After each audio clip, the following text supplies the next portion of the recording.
Thank you, Program Director. Good evening, Your Excellency President Cyril Ramaphosa, Honorable Ministers, Deputy Ministers, Members of the Parliament, participants. I stand on the shoulders of all protocols, and I say all protocols observed. Today's launch, Your Excellency, of the UN Global 16 Days of No Violence Against Women campaign is in recognition of the fact that gender-based violence remains unabated. In fact, it has become a global pandemic.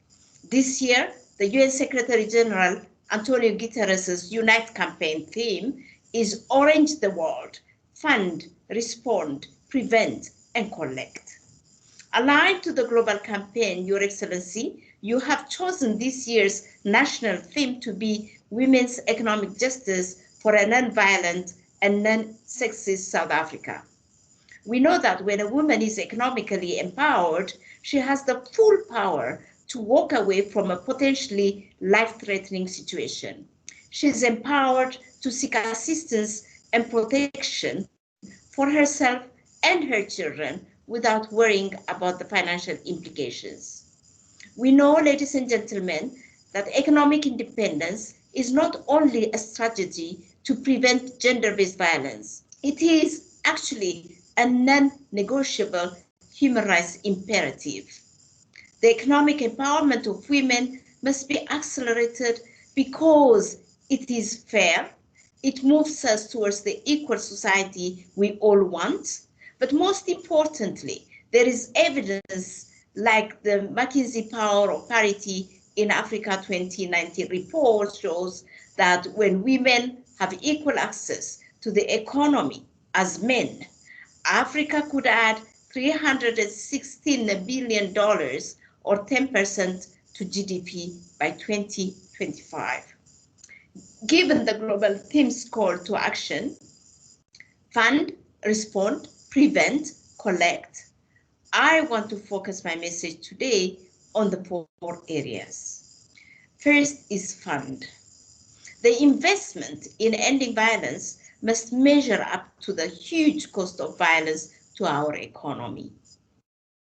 In the same magnitude that governments and all sectors rallied together and invested in the fight against COVID-19, so too do we need to see that same level of commitment and resourcing of the National Strategic Plan on Gender-Based Violence and Femicide if we are indeed to end violence against women and girls.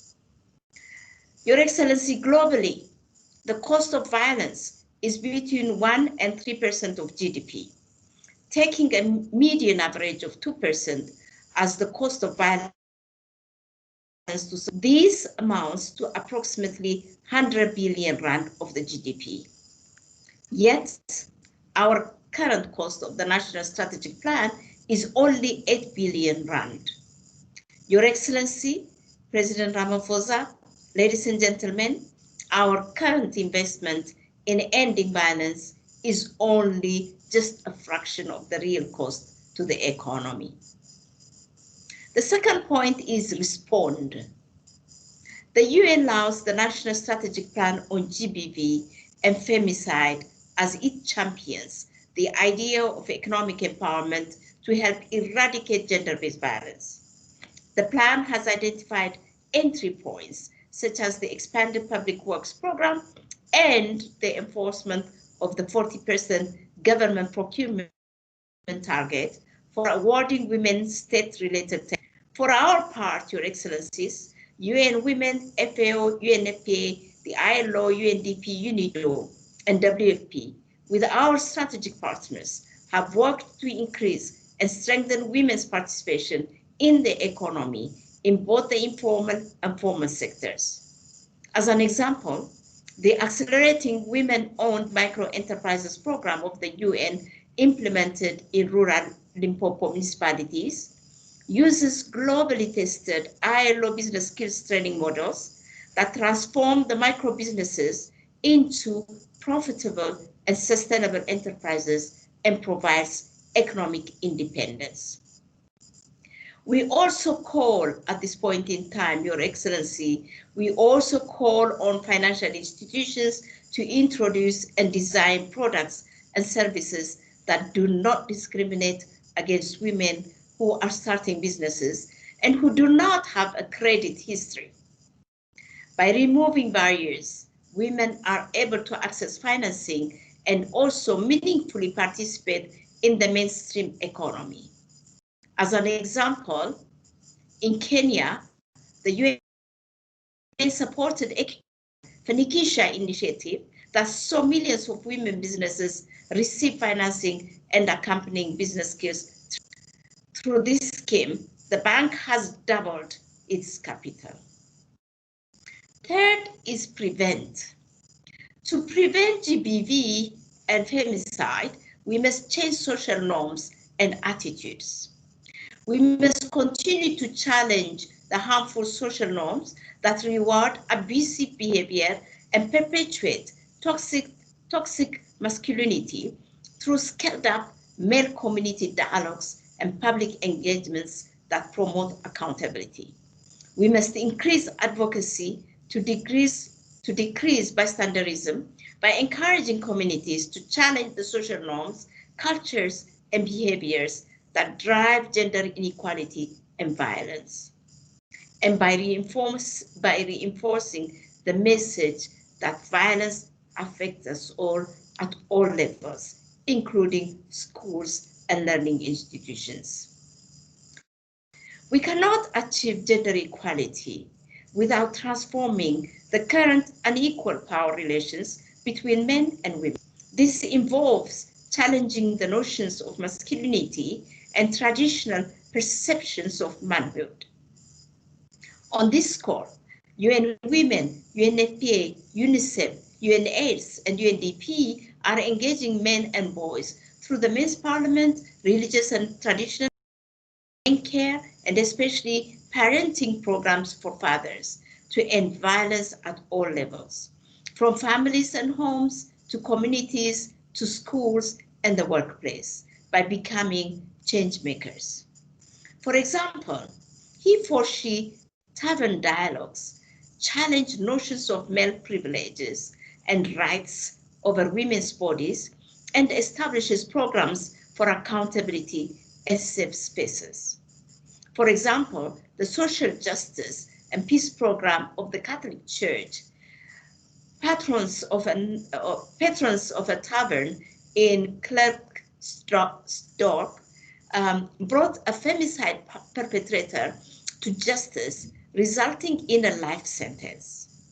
The UN, through the Commission for Human Rights, UNDP and UNODC, are also working with the judiciary on how social norms and stereotypes impact on the outcomes of the court processes.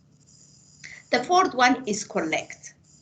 We must invest in data analytics, monitoring systems, and make comprehensive GBV data available to all. The COVID-19 pandemic has shown us the effectiveness of tracking, monitoring, and reporting, and this same strategy must be applied in tracking and reporting gender-based violence and femicide cases, as has been done by the SAPS on GBV hotspots. In this respect, the UN has conducted a citizen survey of gender-based violence during COVID-19, which offers some insights into the actual experience of women older than 18 years of age, beyond the data collected by the police and the clinics.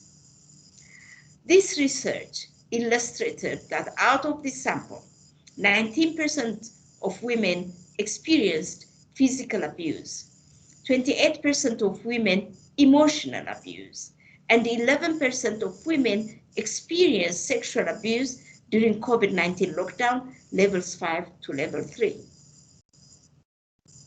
Your Excellency, the United Nations, under its new cooperation framework, which will be launched soon, supports the district development model, and as such, is committed to put in place district business solution centers with a special window for women to harness the human, material, natural, technical and technological resources and transform them into wealth.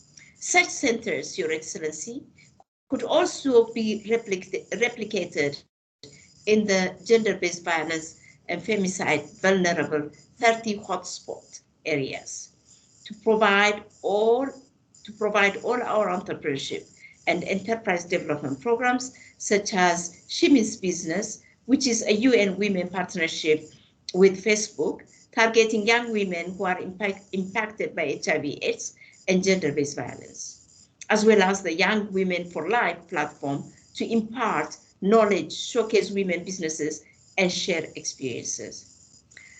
Your Excellencies, ladies and gentlemen, as we launch the 16 Days 2020 campaign, it will be remiss of me if I do not underscore the importance of implementation.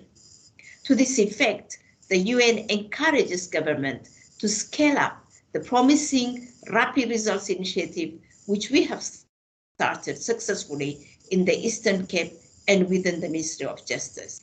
Your Excellency, finally, at this point, I want to use the opportunity to congratulate you, President Cyril Ramaphosa, for your unfailing leadership to ensure that gender-based violence and femicide in South Africa is dealt with decisively.